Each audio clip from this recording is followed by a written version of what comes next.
They've built a monster and no one is getting off the ship.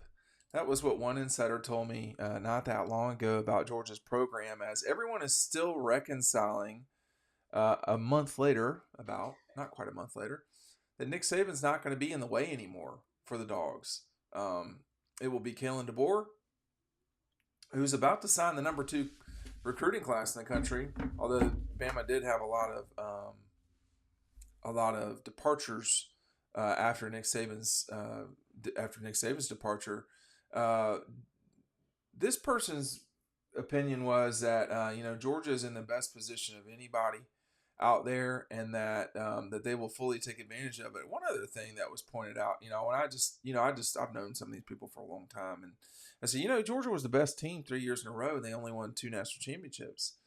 And the response back was, well, I mean, that's pretty good. And honestly, that is pretty good because sometimes you're not going to win it when you're the best team. We've seen that. I mean, I think that Miami team and that lost to Ohio State, they were clearly better than Ohio State was. You had upsets occur. Miami beating Nebraska. There are other non-Miami examples, but there's going to be times when Georgia's not the best team where they will go on and win the national championship. Now, it just so happens that they've been the best team these last few years. They almost didn't win it in 22 because of being the best team getting tripped up, but by Ohio State, but that didn't happen. It wasn't something that popped up. They've built a beast and no one's getting off the ship. And that reminds me of when we were in Indianapolis in 2001, a couple of days before the national championship game that winter. So that winter, if you remember, the national championship was on the 10th. And this is something that Dylan Weber wrote, who has been with Dawg Post since 16 in some capacity or another. He started talking about Hernan Cortez and burning the ships to take on the Aztec Empire. This is also burning boats is something that has gone on since I think ancient Chinese times. So it's not exclusively for 1600s in Mexico. But the last paragraph here from Dylan. Smart and his men have officially docked at Lucas Oil Stadium and set their ships ablaze. There are no ifs, ands, or maybes anymore. The Dogs are fighting for their lives in Indianapolis with only one way out. And that's, here's the quote from Stetson. He said, "You're the hero of the zero. You better keep your head down and keep working, trust your teammates, and make plays." That entire, y'all got to remember, we would not be where we're at right now without Georgia winning that national championship. I mean, I think just because the feeling about Alabama right now is because something's changed. Nick is no longer there. The feeling at Michigan is going to change. Jim Harbaugh is no longer there. That whole thing was weird, but whatever. The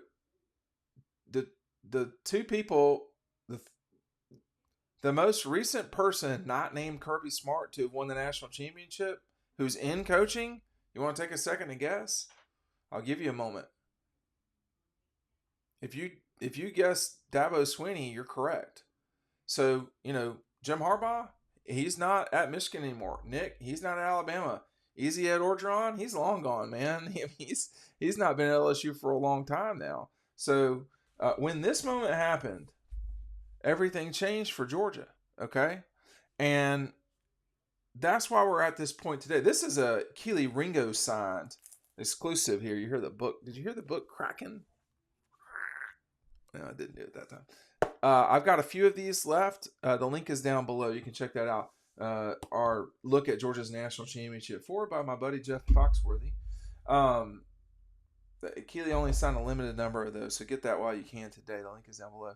When that moment happened, the I guess they had burned the previous boats, but this current one that they've constructed is lethal, man. It's a lethal situation that this team is in right now. And I think that the coast, again, and more nautical references, the coast is clear in many ways. I mean, you think about who is in Georgia's way. Is it the Gators? Is it Tennessee? Doesn't feel like it, right? I mean, certainly not the Gators. They're in real trouble right now. Auburn, um, not yet. What about Ohio State? Certainly could be for sure. What about USC? Well, Lincoln Riley's got to do it. We can't. I mean, that's not gone as well as I thought it would go. Well, I didn't know how well it would go, to be honest with you. What about Oklahoma? I mean, there's Georgia is the premier program in college football right now. They displaced Alabama, and if you're a Bama person watching this, and like I don't know what y'all's deal is. Like, why are you watching this channel? We specifically cover and have covered Georgia for a quarter century, and there really wasn't YouTube in the early 2000s necessarily for y'all to come on here and get your feelings hurt. But our what this channel is about covering the University of Georgia and covering the SEC. It's not about covering Alabama and for y'all to get your feelings hurt. I'm not mad about it. You do whatever if you want to watch. We don't sit here and trash Alabama, but I think it's pretty understandable to recognize that we're in a different place right now with both those teams and programs. And Kellen DeBoer is not Nick Saban. And when Nick leaves Georgia, that'll be a problem for the Dogs, no question. See, I'm not going to play around about stuff. I remember writing in 2014 about how Georgia's season was probably over because Todd Gurley got hurt. Todd Gurley's suspension, excuse me. It was definitely over after they got hurt, but it was over before that. It's just we're not going to be able to survive without their best player. Georgia's no longer in that position, and that's why talking about losing one player and they're done. They've lost recently. George Pickens, he did not play in 2020, and he did not play in this season until basically this game. He didn't play much against Michigan. He literally ran out there for one snap. I can't remember if they threw it to him against Georgia Tech or not. So George was out. Nolan Smith missed the back end of a 2022 perfect season. In 2021, Adam Anderson was a very good player for them. Got thrown off the team. So Georgia's lost players along the way. JT Daniels, hello. I mean, he was gone for several games. He was replaced. They've built a beast, and no one's getting off the ship. Now, part of that was a discussion about coaches at Georgia. By the way, if you want to read this article from Dylan for the Georgia Bulldogs, the ships are officially burned. When the Dogs meet Alabama in Atlanta, when the Dogs met Alabama in Atlanta more than a month ago, they docked their ships and left in that bay. Of course, the goal was watching out the SEC champions, but if they lost, they knew they have another fight. Georgia didn't have any more fights. That was it. They only had keystroke error there on my part. They only had in Indianapolis the moment that they had to win there, and that changed everything. That was Nick Saban's last chance to win a national championship. He didn't get it done. So he never returned for a national championship game, and we don't know when Georgia's last chance will be with Kirby Smart or with Carson Beck or with all these. It's all there for this season, and I'm going to talk about that a lot. We've got a long time before there's a national championship game. We've got a lot of games between then. It's possible that national championship folks are going to win 15 plus games this season, so that will be really challenging. Whoever wins the national championship, but they have built a monster. Now, we call it a dog post, the machine. We said they built a machine. They know how to run it. I mean, Kirby really did build it. There's going to be more behind-the-scenes stuff one of these days when I write another book about, how Kirby maneuvered. He paid attention to a lot of what people said at the beginning.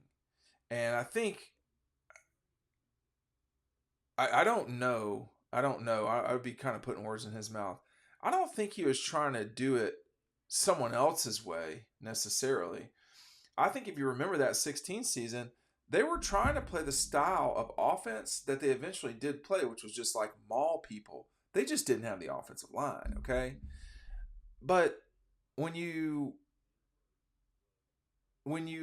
listened though. I know that that's not That is true. He listened to what people said, and he adjusted from that. But I think there was a probably 18-month period there where he listened and paid attention, and said, hey, "This is a way I can do this. I can melt." He's not the same as he was at Alabama, but he took plenty of the stuff that Nick taught him or he learned while he was there, and applied that to Georgia. There's a lot that's happened at Georgia since he took over. That wasn't the case at the time. I mean, when you think about, they have a fully completed indoor practice facility. They have a completely docked in, I don't know how to describe it, facility at Sanford Stadium. There's no longer doing locker room like they did in 17 and 16 on the opposite end of the. I don't really remember when the new one went in. It was not that long ago, but long enough. So there were a lot of pieces of the puzzle that were built. The recruiting, all of those things. So when I say the pieces of the puzzle, this is the same thing with the ship metaphor, and how that has built. A lot of people in college football have said lately, Nick is the best of all time. It's just what it is. But Kirby's the best doing it today.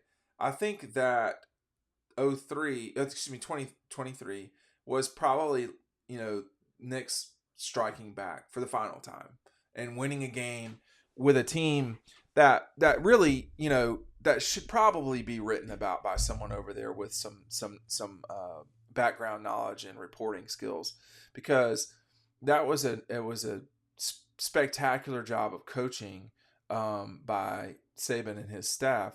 But it period. It prevented. It won Alabama the SEC championship, and it prevented Georgia from winning the SEC championship. It did not get Alabama another national championship, and that happens. And we don't know the next time Alabama will win a national championship. They might not for 10 years.